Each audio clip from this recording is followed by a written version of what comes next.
चलो आज का पहला टॉपिक लेते हैं वित्त आयोग और 16वें वित्त आयोग के बारे में थोड़ा समझते हैं अच्छे से।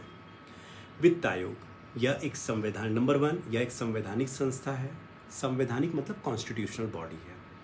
अनुच्छेद 280 आर्टिकल 280 के तहत राष्ट्रपति प्रेसिडेंट जो है वो प्रत्येक 5 वर्ष के लिए वित्त आयोग का गठन करता है।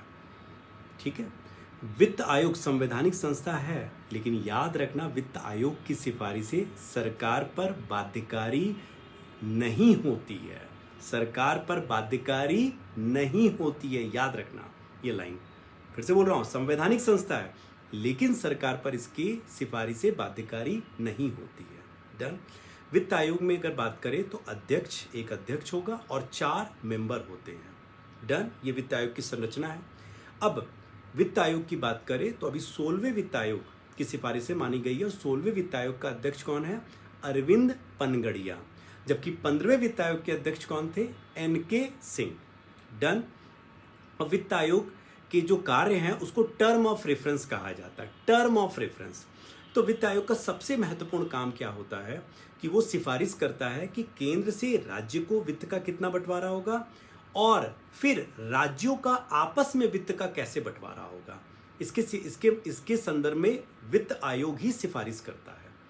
केंद्र से राज्य को जो वित्त का बंटवारा होता है, याद रखना उसको वर्टिकल डिवोल्यूशन कहते हैं, ऊर्ध्वाधर हस्तांतरण। और जो राज्यों के बीच आपस में वित्त का बंटवारा होगा उसको कहते हैं हॉरिजॉन्टल डिवोल्यूशन, यानी क्षैतिज हस्तांतरण। डन।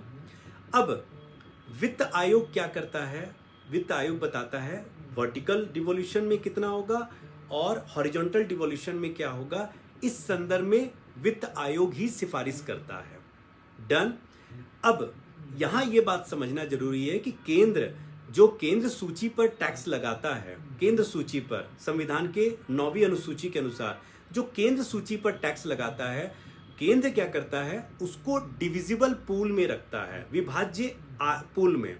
और याद रखना इस डिविजिबल पूल में सेस और सरचार्ज, उपकर और अधिभार को शामिल नहीं किया जाता है। अब जो विभाज्य पूल है, डिविजिबल पूल है, उसका एक हिस्सा केंद्र राज्यों के साथ बंटवारा करेगा वित्त आयोग के सिफारिश पर, जो 16वें वित्त आयोग द्वारा 41% 41% है और 15वें वित्त आयोग ने भी 41% ही कहा। और शेष जो 59% है वो केंद्र अपने पास और उसी में से यूनियन टेरिटरीज यानी केंद्र शासित प्रदेशों को देगा। तो ये हो गया वर्टिकल डिवोल्यूशन। अब बात करते हैं हॉरिजॉन्टल डिवोल्यूशन के बारे में। तो हॉरिजॉन्टल डिवोल्यूशन के बारे में भी जो राज्यों के बीच आपस में कैसे बंटवारा होगा, इसकी सिफारिश भी वित्त आयोग ही करता है। अब वित्त आयोग इसके लिए एक फॉर्मूला देता है, फॉर्मूला या पैरामीटर देता है। और याद रखना 16वें वित्त आयोग द्वारा 6 पैरामीटर दिए गए हैं। इन 6 पैरामीटर को दिमाग में बैठाओ। पहला है जिसको बोला जाता है जनसंख्या, 2011 के अनुसार जिसको भारांश दिया गया है 17.5%, 17.5%। फिर एरिया सेकंड नंबर 10%।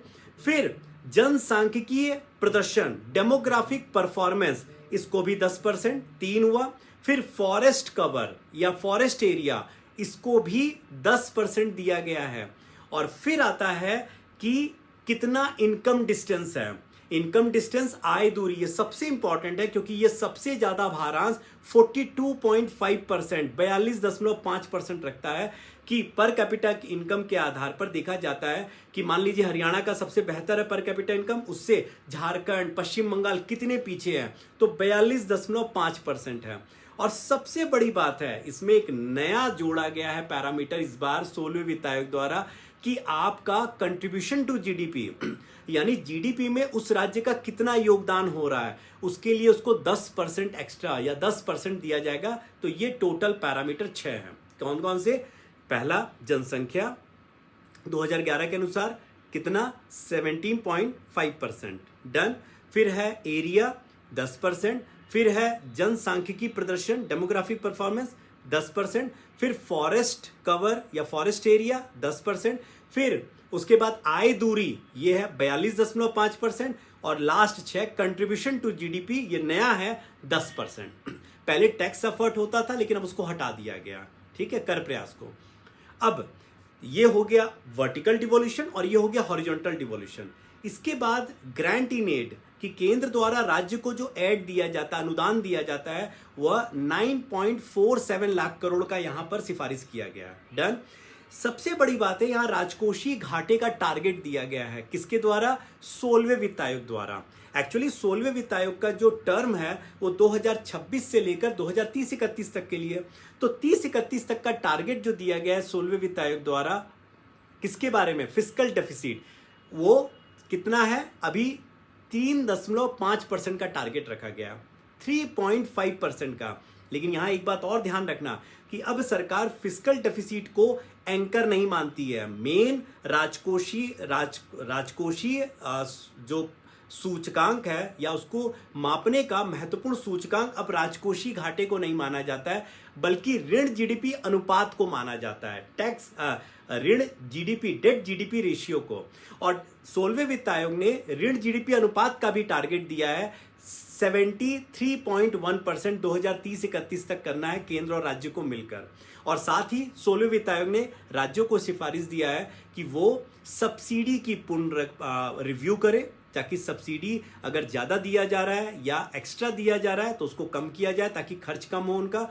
और साथ ही जो राज्य की बिजली वितरण कंपनी है जिसको डिस्कॉम कहा जाता है, उसमें व्यापक सुधार करे, क्योंकि जो केंद्र है इसके लिए राज्यों को 0.5% का एक्स्ट्रा देती है नेट बोरोविंग सीलिंग से। एक्चुअली केंद्र द्वारा एनबीसी लगाया जाता है कि राज्य इससे ज्यादा उधार नहीं ले सकते हैं, और वो जीडीपी का 3% है।